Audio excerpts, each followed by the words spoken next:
In a world of minion armies and endless summons, this build does the opposite. Only 3, just 1 bone golem, 2 raids, that's all you get. But don't mistake low numbers for low power. These are elite, heavy-hitting melee titans cruising at 705 corruption, each juiced to the brim with shades and curses. No swarms, no gimmicks, just brute force. This is the deadly trio.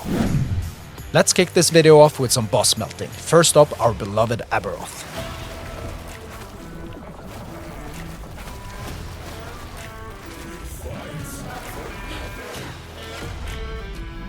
The first slam hit. One of our raids got obliterated and our golem barely survived. I quickly assembled another raid on its feet and juiced it up with buffs. Second slam phase coming up now, and we see at this moment that our DPS is good and his health is decaying at a steady pace.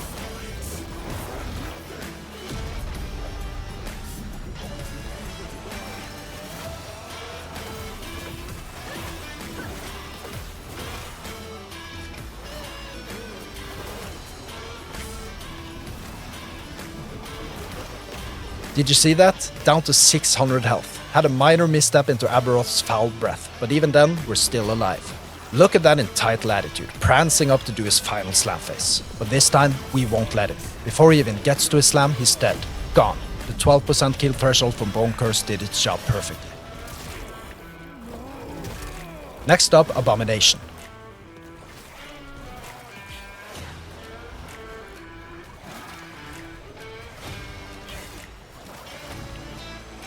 Here I also think the DPS is really showing its potential. Abomination is literally melting away from the hard hits of our deadly trio.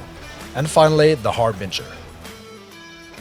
This one's also a beast, very good DPS that's fast and steady wearing him down. And the best part about it, he's only noticing our threat generating minions, so we can just kick back and throw Bone Curse once in a while.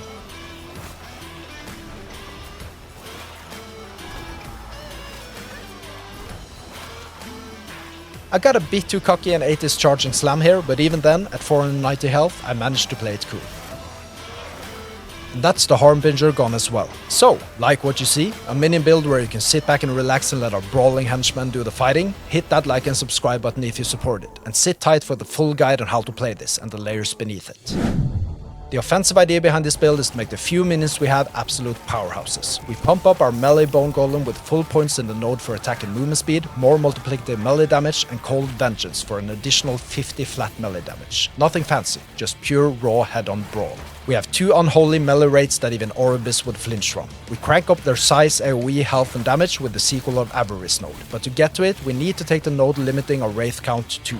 We invest max points in the Dark Scythe node, giving them 30% more attack speed, the node giving them base crit chance and crit damage leech to health, and finally the insane 90% crit multiplier. This leaves us with 3 huge and powerful minions, but we don't stop there. We juice them up with so many minion supplements it's hard to keep count. Let's look at a skill that can just add as mandatory for all minion builds, Dreadshade. This time we're all about making this buff as powerful as possible for the target carrying it, without caring for the aura buffs. This is because we're going to target all of our minions with this buff. As usual, we go for full points invested in the Grim Fate node to pick up the awesome 60% multiplicative damage, but this time we also go over to the left side of the tree here. We go up to take the node, giving us an additional maximum shade. This is because we need to be able to cast 6 shades in total, which we'll get back to soon. And then there's the sweet node down in the tree that fits this build perfectly, Doomed Wrath. This gives Dreadshade 45% more multiplicative damage if being cast on a Wraith. And since we have 2 Wraiths, this buff kicks in on 2/3 of our active buffs. Now, to get to this, we also have to take the node applying Everlasting Poison to the targeted minion. So it's important to have some health sustain on the 2 minions to keep them alive, such as Health Leech. The final node of the puzzle here is the All for One node, giving the targeted minion 40% more multiplicative damage with Dreadshade. But it removes all the aura buffs from Dreadshade as well.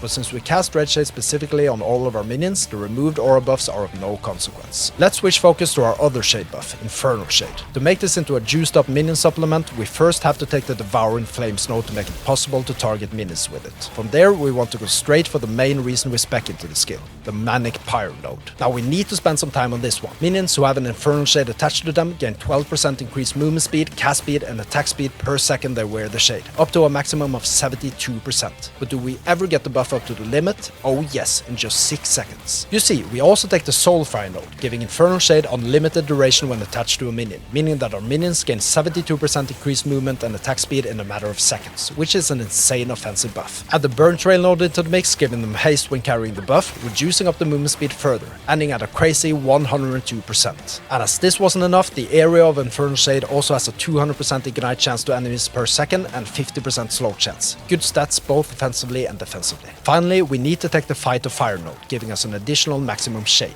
This way we end up with a maximum 6 shades, which fits perfectly with our minion setup, enabling us to cast 1 Dread Shade and 1 Infernal Shade on each of our minions. And as with all my other minion builds, we do this without any snapshotting whatsoever. This is a perfect time to show how to play this build. First summon all 3 minions, then before entering battle cast 1 Dread Shade and 1 Infernal Shade on each of them. This amounts to a total of 3 Dread Shades and 3 Infernal Shade buffs. When standing around doing nothing, they will eventually die a slow death from the buffs, but when we keep them busy on the battlefield, they will leech that health back fast. And during battle, we don't stand idle either. You see, there's one final cherry on top here. One buff that pushes our minions to their limits. Bone Curse. You see, if we go to the right side of the Bone Curse tree, we stumble upon the Merciless node, giving our minions 50% more multiplicative physical damage. That's a great buff, and it doesn't get worse when we invest in the node reflecting a lot of flat damage to attackers. But the final node here is the icing on the cake, at least for our golem. You see, as our rates shine with the multiplicative damage node in the Dreadshade tree, now it's our golem turn to be the star of the show. With the Barbed Construct node, the golem gains all the Bone Curse buffs with a 200% applied effectiveness. This is huge, really huge, and it turns our golem into a complete monstrosity.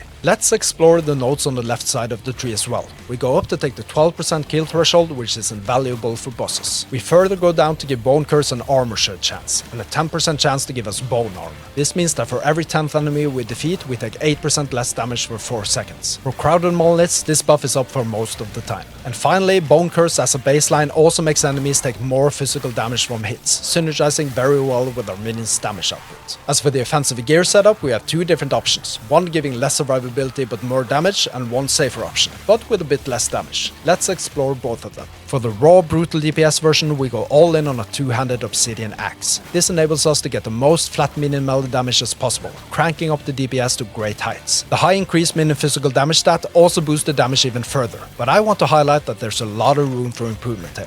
We only got a tier 3 minion melee and bow damage stat, and even then our DPS is highly respectable. With the tier 5 stat instead, and potentially a sealed minion physical penetration affix, then we're really talking. We also got the lowest possible roll of the increased minion physical damage implicit stat, so there's much room for improvement here still. For more survivability, we could rather go for a one-handed axe plus offhand combo. The best one-handed axe for this setup is the Dragon Bone Axe, giving up to 14 minion flat melee damage as an implicit stat. Combined with the other minion melee damage affixes, this will give us quite a substantial flat minion damage. If we combine this with the opulent focus base, we also get quite an increased damage boost with the high intelligence stat and the crafted increased minion damage stat, which doesn't compromise damage that much. But the only reason to go with this setup is the boosted survivability we get with both the implicit and explicit ward per second stats, and the implicit intelligence and ward retention stats. For hardcore, I would definitely go for this setup and come to terms with the slightly reduced damage output. Now, if you've enjoyed this video so far, make sure to hit the like and subscribe buttons. It's also possible to join the channel as a member with exclusive perks, and this is the ultimate way to support me as a creator. Thank you for all your support, I highly appreciate it.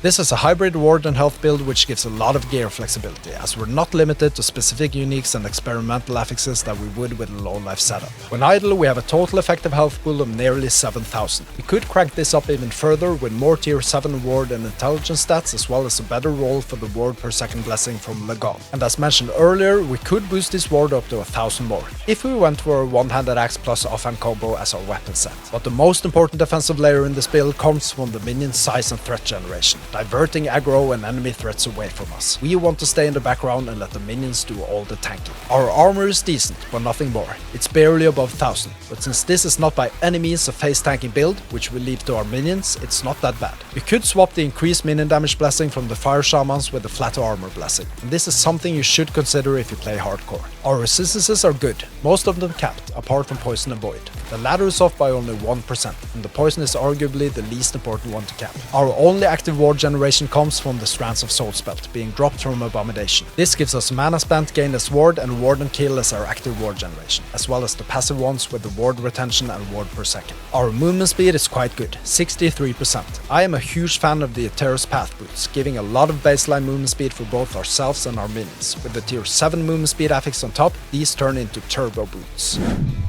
Apart from Dreadshade, all the skills for the final build setup are available pretty early on. At level 7, specialize in Bone Curse. After 10 points invested in the Acolyte skill tree, specialize in Summon Bone Golem. At level 20, specialize in Summon Wraith. At level 35, specialize in Infernal Shade. And at level 50, specialize in Dreadshade. Follow the detailed progression sliders for each skill in the build planner in the video description. Now, if you've enjoyed this video, make sure to hit the like and subscribe buttons, and even consider joining as a member. And to see my other last Epoch build guides, click on the video card showing on the screen right now.